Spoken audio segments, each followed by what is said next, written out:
അപ്പോൾ ഈ പാലത്തായിലെ പിഞ്ചു കുഞ്ഞിനോട് ഇപ്പോഴും സർക്കാർ കാണിക്കുന്ന അനീതി തുടരുകയാണ്. ഭരണകൂടം കാണിക്കുന്ന അനീതി തുടർന്നുകൊണ്ടേയിരിക്കുകയാണ്.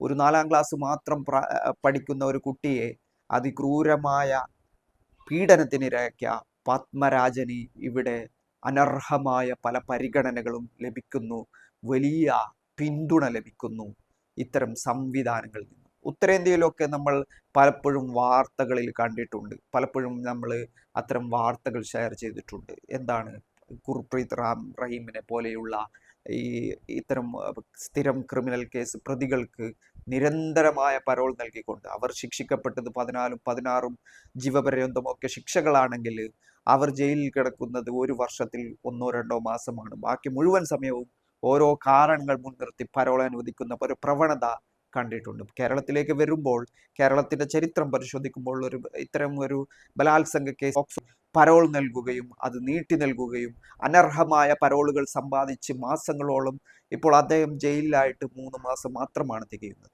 അതിനിടയിൽ തന്നെ ഈ പരോളിന്റെ കാര്യങ്ങളിലേക്ക് കടക്കുകയാണ്. അഥവാ നേരത്തെ പത്മരാജന് വേണ്ടി സംരക്ഷണ വലമൊരുക്കിയ ഇവിടുത്തെ സംവിധാനങ്ങളും അതിൻ്റെ ആളുകളും ഇപ്പോഴും സജീവമായി ഇടപെടുന്നു എന്നാണ് ഇത് വ്യക്തമാവുന്നത്. കേരളം ഭരിക്കുന്നത് ഇടതുപക്ഷം എന്നാണ് പറയുന്നത്. LDFന്റെ സർക്കാരാണ്, പിണറായി വിജയനാണ് ആഭ്യന്തര വകുപ്പ് എന്നാണ് പറയുന്നത്. പക്ഷേ ഇത്തരം ഒരു അനർഹമായ കാര്യങ്ങൾ ഇത് ഏതെങ്കിലും CPM ആളുകൾക്ക് ചെയ്തു കൊടുക്കുന്ന